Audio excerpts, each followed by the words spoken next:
Jammu and Kashmir Democratic Freedom Party, headed by the incarcerated senior all-party Hurriyat Conference leader Shabir Ahmed Shah, has expressed its profound gratitude to the G20 countries that skipped the meeting of the Working Group on Tourism hosted by India in Srinagar.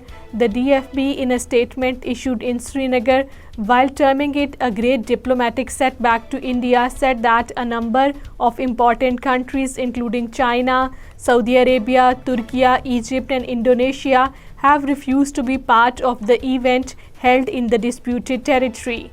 Evictions and demolitions have intensified in New Delhi and other cities hosting G20 related events, rendering several people homeless, activists have said. At a public hearing in New Delhi, civil society and community members shared accounts of the evictions and anti-encroachment drives. The activists maintained that as Delhi buckles up to host 8 G20 events, including the meeting of the heads of the government and states in September, more people have stand up against eviction notices amid a series of anti-encroachment drives by the different authorities. Indian troops and paramilitary personnel launched cordon and search operation in the Baramulla district. The Indian Forces personnel launched the operation in Rafiabad area of the district. The occupation forces have sealed the entry and exit points of the area while the search operation was going on till the last reports came in.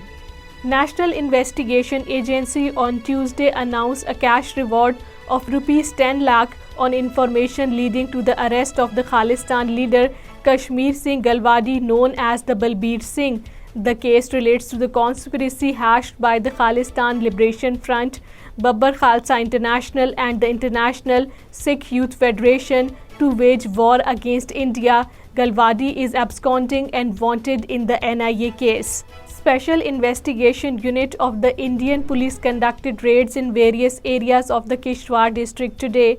The raids were carried out on the houses of 4 persons in Padar, Keshwan and Thakri areas of the district in fake cases registered against them under the Draconian Unlawful Activities Prevention Act. 6 persons were killed and 3 others injured in a road accident in Kishtwar district of the Jammu region. The officials said that a vehicle carrying workers of the power project fell into a deep gorge near the site of the dam. 6 workers died while 3 others sustained injuries in the incident.